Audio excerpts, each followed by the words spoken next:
সবাইকে সুস্বাগতম জানিয়ে শুরু করছি আজকের এক্সপার্ট ইংলিশের লাইভ ক্লাস। আজকের আলোচনার টার্মস হচ্ছে ইফ সহ সেকেন্ড কন্ডিশনাল, সাধারণত সাধারণ ভিটু অথবা হ্যাজ এবং ওয়ার দ্বারা যে সেকেন্ড কন্ডিশনাল গুলো হয়ে থাকে। আজকে আমরা প্রথমে এই টপিকটা নিয়ে একটু কথা বলবো।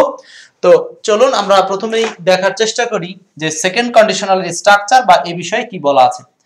আচ্ছা, এখানে আমরা আজকে অনেকগুলো উদাহরণ সলভ করব। তবে প্রথমেই এই দুইটা স্ট্রাকচারকে একটু কষ্ট করে ব্রেনের মধ্যে দেওয়ার জন্য আমি যা করি, আমার সাথে একটু সময় দিবেন। সো গঠন 1 এবং 2 এই দুইটা গঠন নিয়ে আমাদের ক্লাস।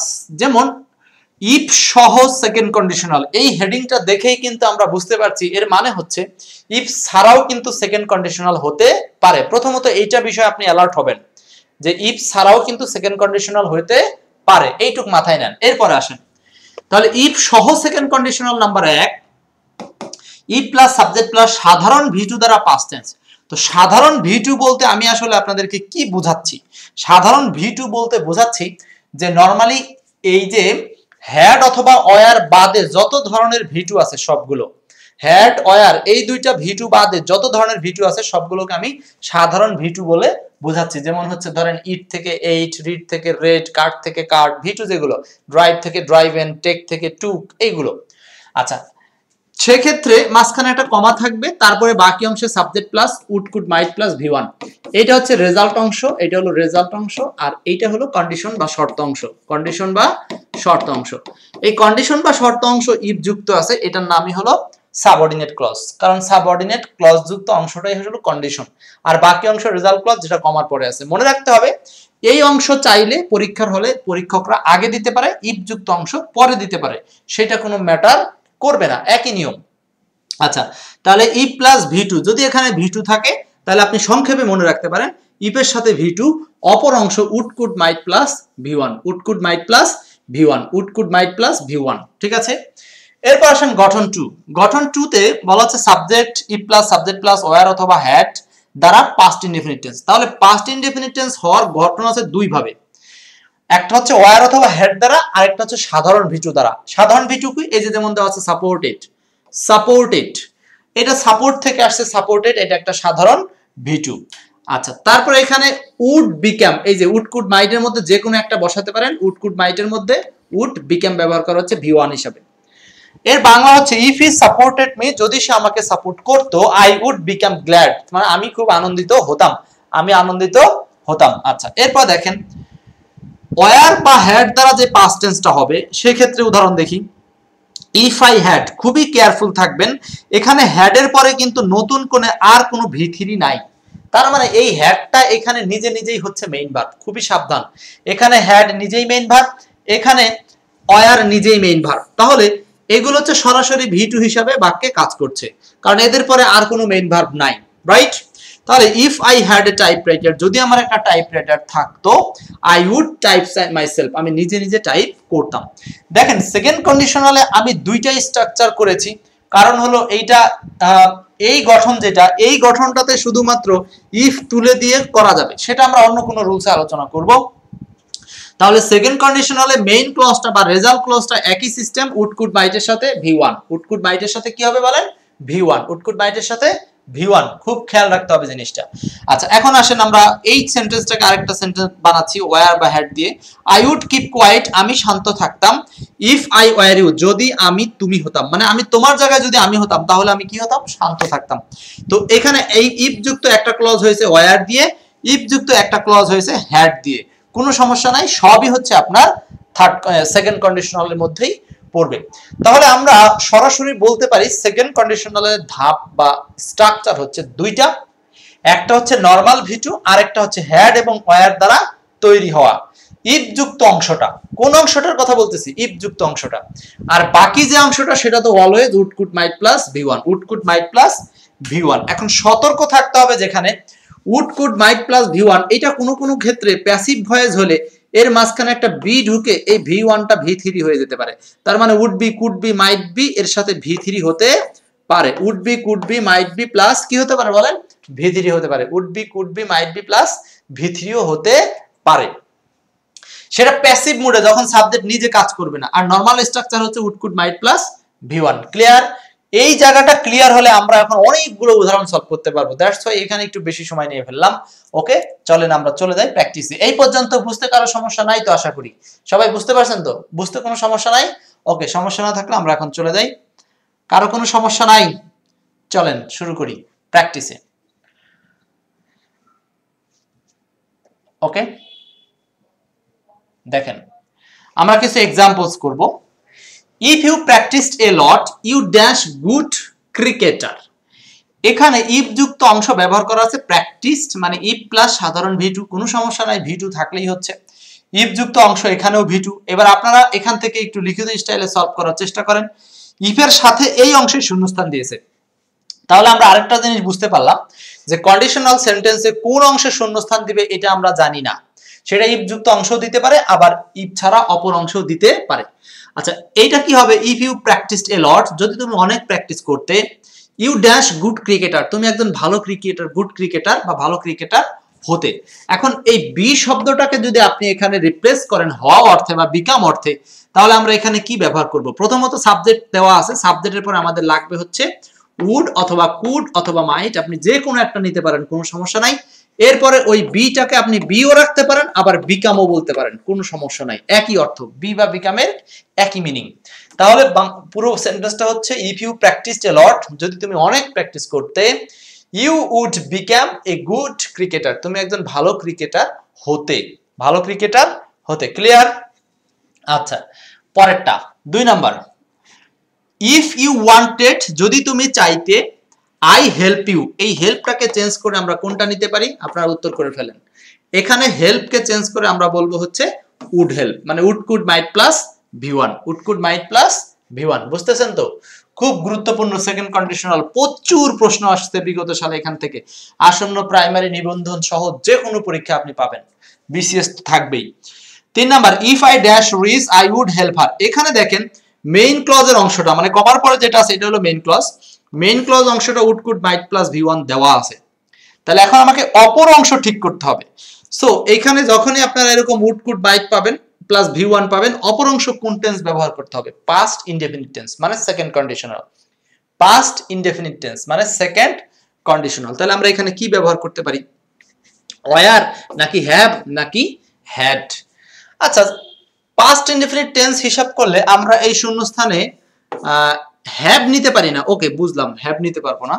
তাহলে ওয়ার বা হ্যাড এর মধ্যে কোনটা অ্যান্সার করব? কোনটা হতে পারে সেটা একটা পার্থক্যের বিষয়। যদিও হ্যাড নিজেই ভি2, আবার ওয়ারও নিজেই ভি2, মানে ভার্বের পাস্ট টেন্স। এখন আমরা নিব কোনটা? এখানে আমরা নিব হচ্ছে ইফ আই ড্যাশ রিচ, বাংলাটা হচ্ছে যদি আমি ধনী হতাম। সো এখান থেকে একটা জিনিস আপনাদেরকে শিখাই দিচ্ছি, সেটা হচ্ছে হতাম বোঝালে বাংলায় আপনারা ব্যবহার করবেন ওয়ার, হতাম বোঝালে ওয়ার। আর থাকতো বোঝালে আপনারা ব্যবহার করবেন হচ্ছে হ্যাড। হ্যাডের বাংলাটা হচ্ছে থাকতো, হ্যাড। অবাস্তব সেন্টেন্সে হ্যাড বাংলা দেয় থাকতো, অবাস্তব সেন্টেন্সে কিন্তু, সব বাক্যে না। এই যে ইফ এর সাথে যে হ্যাডটা থাকবে সেটা বাংলা দিবে হলো থাকতো, আর ওয়ারের বাংলা দিবে হচ্ছে হতো বা হতাম, হতো বা হতাম। ওয়ারের বাংলা দিবে হতো বা হতাম। তাহলে ইফ আই হ্যাড রিচ মানে আমি যদি ধনী হতাম, I would help the poor, আমি গরিবদের সাহায্য করতাম। 3 এর অ্যান্সার হচ্ছে হ্যাড ব্যবহার করব আমরা। Sorry were sorry. If I were a rich, যদি আমি ধনী হতাম। 4 number, if I had a pen, যদি আমার একটা কলম থাকতো। এইবার দেখেন থাকতো বোঝাচ্ছে, এই কারণে আমরা হ্যাড ব্যবহার করি। যদি পরীক্ষার হলে এখানে শূন্যস্থান দিত তাহলে আপনি হ্যাড ইউজ করতেন। If I had a pen I dash write, I would write. খুব ভালো। 5 নাম্বার, if he dash the money, যদি তার টাকা থাকতো, এরকমটাই তো অর্থ দিচ্ছে। হি কুড বাই, দেখেন এই সেন্টেন্সগুলো কিন্তু কঠিন না, সবগুলো সেন্টেন্সেরই মিনিং আপনি করতে পারবেন, এবং এই টাইপের কিন্তু সেন্টেন্সগুলো দেওয়া আছে, একদম অত্যন্ত সহজ টাইপের প্রশ্ন কিন্তু। আচ্ছা, তো এখানে বলেন তো, অলরেডি এই পাশে কুড প্লাস ভি1 দেওয়া আছে মেইন ক্লজে, তাহলে সাবঅর্ডিনেট অংশে বা শর্ত অংশে বা ইফ যুক্ত অংশে আমরা ব্যবহার করব past indefinite tense. If he dash মানি, উত্তর হওয়ার ক্লু হচ্ছে হ্যাড নাকি ওয়ার? বলেন, হ্যাড হবে নাকি ওয়ার হবে? ইফ হি ড্যাশ মানি, যদি তার টাকা থাকিতো, নাকি আপনি বলবেন যদি সে টাকা হইতো? কি কি বাংলাটা হচ্ছে? বাংলাটা হচ্ছে যদি তার টাকা থাকিত তো বা থাকতো, তো টাকা থাকতো অর্থে আমরা বলছিলাম হচ্ছে হ্যাড হবে, তাই না? একটু আগেই শিখছি যে সেকেন্ড কন্ডিশনালে বা ইফ এর পরের অংশে যখনই দেখবেন বাংলায় থাকতো বোঝাবে ব্যবহার করবেন হ্যাড। থাকতো বোঝাবে নাকি হতাম বোঝাবে এইটা নির্ভর করবে, থাকতো বোঝাবে নাকি হতাম বোঝাবে এইটা নির্ভর করবে এই শূন্যস্থানের পরে যে নাউনটা থাকবে তার উপরে।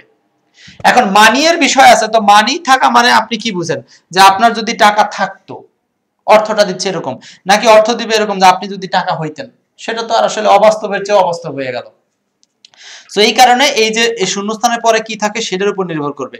যেমন এখানে এই পেন থাকতো বোঝাচ্ছে এই জন্য হ্যাড, রিস হওয়া বোঝাচ্ছে এই জন্য হচ্ছে হতাম বোঝাতে ওয়ার ব্যবহার করা হচ্ছে। ক্লিয়ার? হ্যাঁ, এই জন্য হ্যাড এবং ওয়ারের পার্থক্যটা একই সাথে বুঝে নিলাম আমরা। এবার আসেন আমরা আরো কয়েকটা উদাহরণ দেখি। 6 নাম্বার বলছে if I dash you I would never do it. আমি কখনোই এটা করতাম না যদি আমি ড্যাশ হতাম। মানে এইখানে দেখেন এই এই ইউ দ্বারা এখানে এই শূন্যস্থানে এখানে কি বাংলাটা মিনিং হচ্ছে, যদি আমি তুমি হতাম। এই হতাম মানে আমরা ইংরেজিতে কি দিব? ওয়ার। হতাম মানে ওয়ার। সেকেন্ড কন্ডিশনালে এখানে আপনি যতই পাস্ট টেন্স ইউজ করতে বলেছি কখনোই ওয়াজ ইউজ করা যাবে না, কারণ সেকেন্ড কন্ডিশনালটা অলওয়েজ বাংলা মিনিং দিবে হচ্ছে সে অবাস্তব, আর সেকেন্ড কন্ডিশনালে অবাস্তব বোঝাতে কখনোই আমরা ওয়াজ ব্যবহার করব না। সাবজেক্ট যেটাই থাক, সেখানে আই থাক হি থাক যতই হোক, মনে করেন না এরকম যে ওয়ার তো ভাই প্লুরাল, সাবজেক্ট তো আছে আই সিঙ্গুলার, সেই দিকেও তাকানোর কোনো সুযোগ নাই।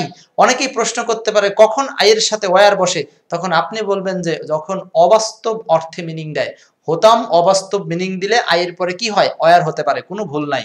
অনেকেই মনে করতে পারে আই তো সিঙ্গুলার, আয়ের সাথে সারা জীবন অজ দিলাম, ওয়ার কেন হলো? খবরদার, পরীক্ষার হলে এই সমস্ত টেনশন আনা যাবে না, যা আনার আগে থেকে নিয়ে আসেন। ঠিক আছে? তাহলে 6 এর অ্যানসারটা হচ্ছে আপনার এখানে কি হবে? ওয়ার হবে। ইফ আই ওয়ার ইউ, যদি আমি তুমি হতাম, I would never do it, আমি কখনোই এটা করতাম না।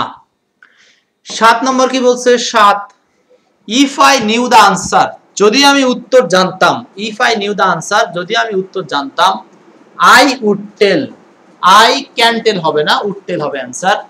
4 নম্বর কি হবে? 4 ইফ ইউ, 4 নম্বর হবে you would succeed, you would succeed. এইবারে দেখেন এখানে মেইন ক্লজ অংশ আগে দেওয়া আছে, রাইট?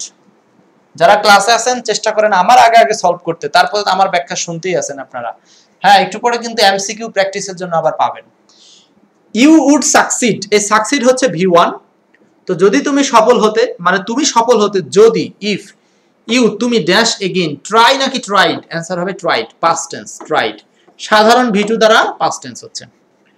5 নাম্বার ইফ ইউ ফরবিডেন, এই যে যদি তুমি নিষেধ করতে, আই নট টু ডু, এটা কি অ্যানসার করব? দেখেন তো, আই নট টু ডু, এটা হচ্ছে এই যে যে অংশটা মেইন ক্লজের অংশটা, এটাকে নেগেটিভ স্টাইলে করতে বলা হচ্ছে।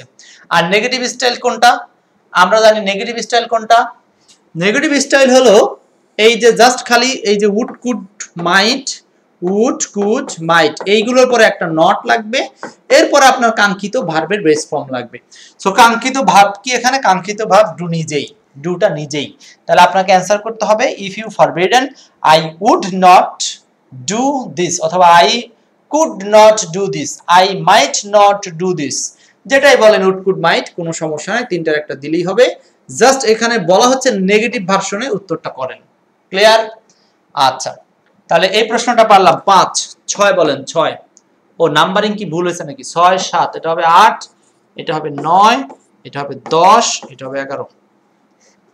আচ্ছা, এটা গেছে 9 নাম্বার। 10 নাম্বার বলছে ইফ আই ওয়ার ইউ, যদি আমি তুমি হতাম।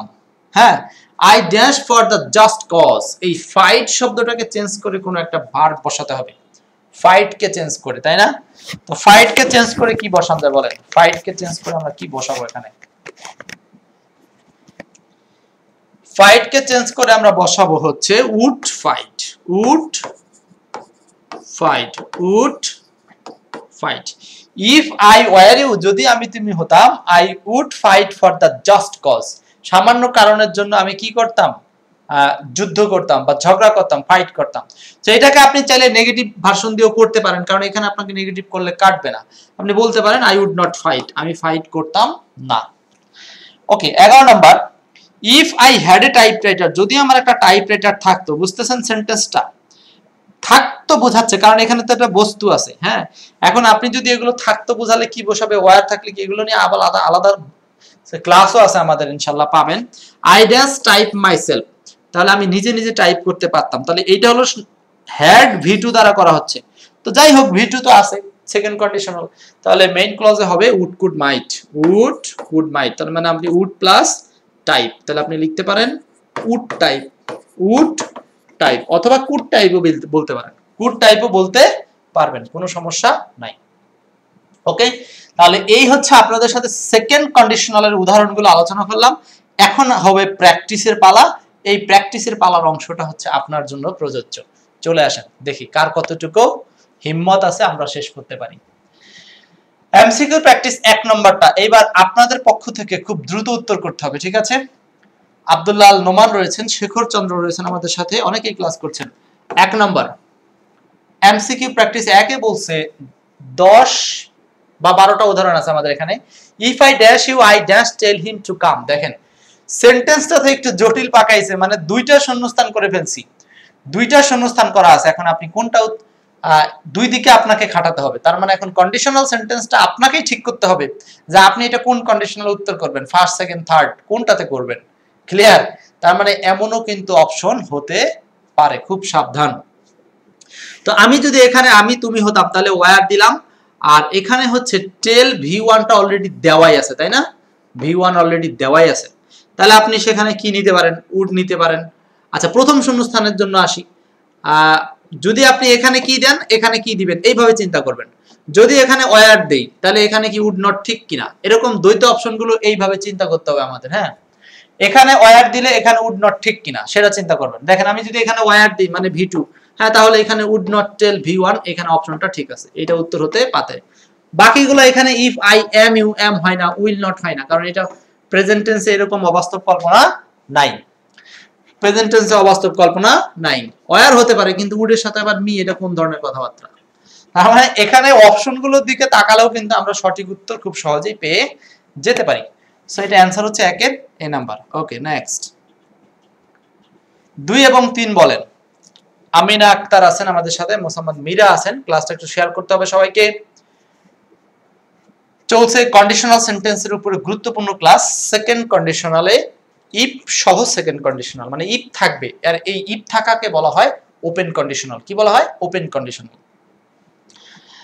ইফ ইফ থাকা মানে হচ্ছে এটার নাম ওপেন কন্ডিশনাল। ওকে, 2 নাম্বার বলছে if the roof dash we all dash die. If the roof dash we all dash die, ছাদ ভেঙে পড়লে আমরা সবাই মরবো। আবারও দেখেন, আপনি যদি প্রথম শূন্যস্থানে ফেল দেন তাহলে পরের শূন্যস্থানে কি দেওয়া যায়, এটা হলো ভি2 দিতে পারেন। এইখানে উড সেকেন্ড শূন্যস্থানে দিতে পারেন, কোনো সমস্যা নাই, এটা অ্যানসার। কারণ হচ্ছে আপনি যখন ইফ যুক্ত অংশ পাস্ট টেন্স করছেন, অপর অংশ উড কুড মাইট প্লাস ভি1 অলরেডি দেওয়াই আছে, স্ট্রাকচার হয়ে গেল, তাই না? আচ্ছা, স্ট্রাকচারটা কিন্তু হয়ে গেল। এরপর আসেন 3 নাম্বার। বাকিগুলো কিন্তু মিলবে না, আপনি দিয়ে দেখেন। এখানে ফল দিলেন প্রেজেন্ট টেন্স, ওইখানে উড হবে না পাস্ট টেন্স। ফল্ট কোনো ভি3 ভুল অপশন। লসেস প্রেজেন্ট টেন্স যদি দেন তাহলে ওই পাশে আবার উড হতে পারে না। তো এরকম করে যদি দ্বৈত শূন্যস্থান থাকে তাহলে আপনারা প্রথম শূন্যস্থানে এইটা দিলে দ্বিতীয় শূন্যস্থানে ওইটা হবে কিনা এইভাবে কম্পেয়ার করবেন, দেখবেন উত্তর চলে আসবে। 3 নাম্বার বলছে if you had pink sofa, যদি তোমার একটা পিঙ্ক কালারের সোফা থাকতো, which colour curtains and carpet would, কোন রঙের কার্টেইনস এন্ড কার্পেট। আচ্ছা, কার্পেট মানে তো গালিচা, আর কার্টেইনস মানে কি? কার্টেইনস মানে পর্দা নাকি? আচ্ছা, উড ড্যাশ, এই যে উডের সাথে আপনি এখন এখানে কোনটা ইউজ করবেন? উড, উডের সাথে এখানে কোনটা ইউজ করব আমরা, বলেন? উডের সাথে উড সাদ, মানে হচ্ছে যদি আপনার পিঙ্ক কালার সোফা থাকতো তাহলে বাকি অপশন দুইটাতে, অর্থাৎ আপনি হচ্ছে কার্পেট এবং কার্টেন্স পর্দার ক্ষেত্রে আপনি কোন রং ব্যবহার করতেন। তো এখানে সাদ শব্দটা ব্যবহার করা হবে, কারণ সাদ শব্দটা অর্থটা হচ্ছে যে সামঞ্জস্য করে ব্যবহার করা। তো এখানে সেই অর্থের সাথে একসাথে এটাকে অ্যানসার করা যেতে পারে। বি নাম্বারটা অ্যানসার 3 এর। ওকে, নেক্সট 4 এবং 5 বলি। 4 দ্রুত বলতে হবে, পরীক্ষার হলে খুব সময় পাওয়া যায় না। আমরা জানি যে পরীক্ষার হলে একটা প্রশ্ন সলভ করতে সর্বোচ্চ 5 সেকেন্ড 10 সেকেন্ডের টাইম বেশি পাবেন না, বৃত্ত ভরাট সহ। সো এই কারণে এখানে খুব বেশি সময় নেওয়া যাবে না। 4 নম্বর বলছে যে the if clause of a sentence is if he came, now determine its correct principal clause। তো সেন্টেন্সটা কিভাবে আসতে পারে সেটা বোঝার জন্য এরকম কোশ্চেনগুলো আপনাদের কাছে রাখা হয়েছে। if clause বলছে the if clause, আচ্ছা, of a sentence, একটা বাক্যের if clause, ক্লজটা কি? if he came। তাহলে আপনি পরের ক্লজটা কি করবেন, মানে মেইন ক্লজটা কি করবেন? তো ওইটা হচ্ছে পাস্ট টেন্স আছে, v2 আছে, v2, তাই না? তো v2 থাকলে আমরা এদিকে would could might plus v1 answer করব, এই C number. 5 if your sister dash he would come, এই যে would could might plus v1 আছে মেইন ক্লজ। এখন দিছে দেখতেছেন এখানে if ক্লজটা আগে আছে, মেইন ক্লজটা পরে আছে, তাহলে if যুক্ত অংশ আমরা ব্যবহার করব। টেন্স বোঝাতে যেটা হয় সেটা হচ্ছে এই যে were invited, পাস্ট টেন্স। এখন আবার আরেকটা জিনিস দেখেন, এইটা কিন্তু পাস্ট টেন্সের আবার প্যাসিভ মোডে আছে। were প্লাস v3, এটা ইনভাইটেড, এটা কিন্তু পাস্ট ইনডেফিনিট টেন্সই আছে, বাট সেটা প্যাসিভ মোডে আছে, were invited।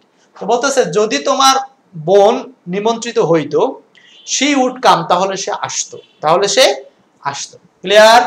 পারবো তো সবাই নাকি? খুবই সহজ সেকেন্ড কন্ডিশনাল।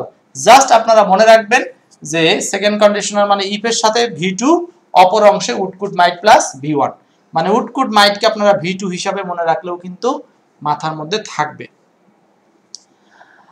আচ্ছা, গ্রামারের মধ্যে যদি বলি সহজ শ্রেণীর কোনো অধ্যায় আছে কিনা, তার মানে সেটা হলো কন্ডিশনাল।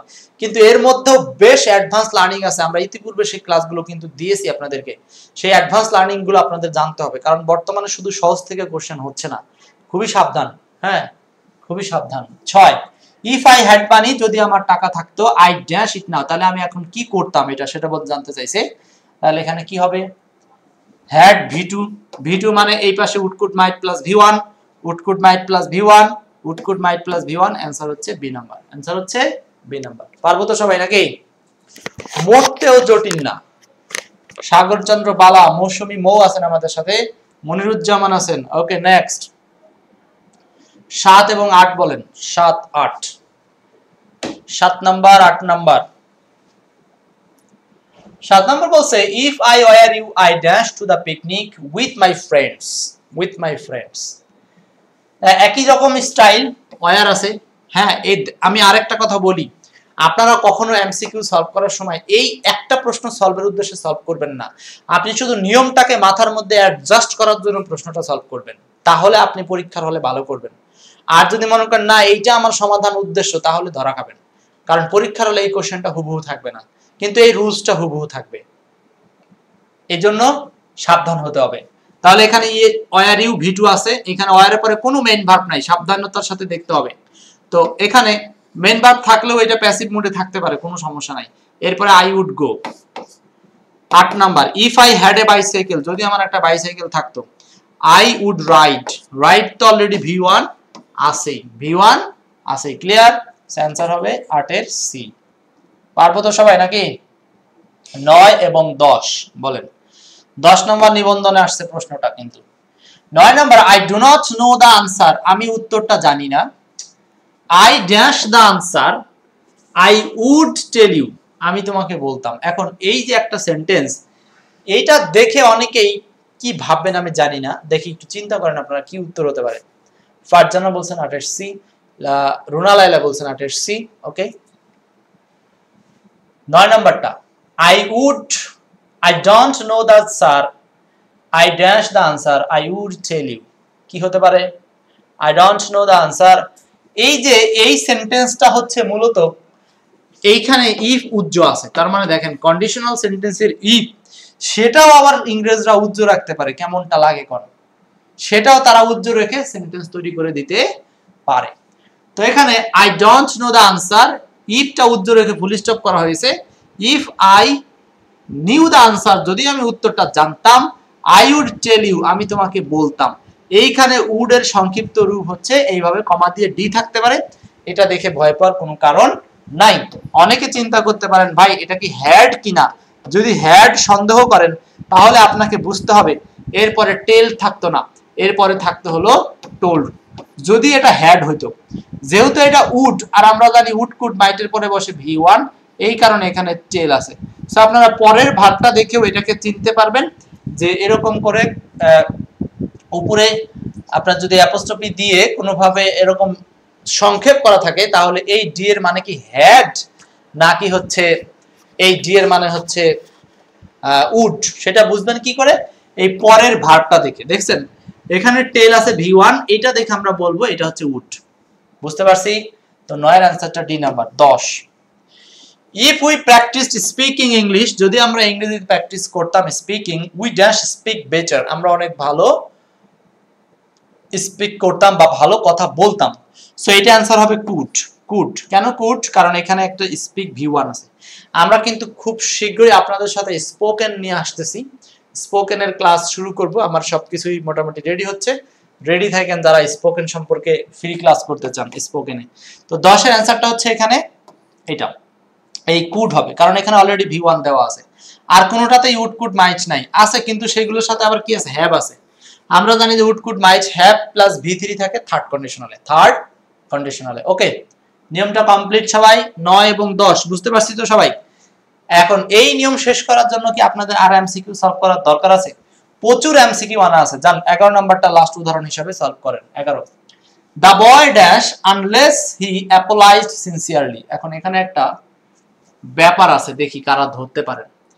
এই আনলেস সমান সমান ইফ বলতে কোনো সমস্যা নাই, কারণ হচ্ছে আমরা অনেকেই জানি যে মনে হয় শুধু ইফ দিয়েই কন্ডিশনাল হয় না, ইফ ছাড়াও আনলেস দিয়েও কন্ডিশনাল হতে পারে, হোয়েন দিয়ে হতে পারে, হ্যাঁ প্রোভাইডেড দিয়ে হতে পারে। আমরা এগুলো সম্পর্কে হয়তো বেসিক ক্লাসগুলোতে জেনেছি প্রথম দিকে।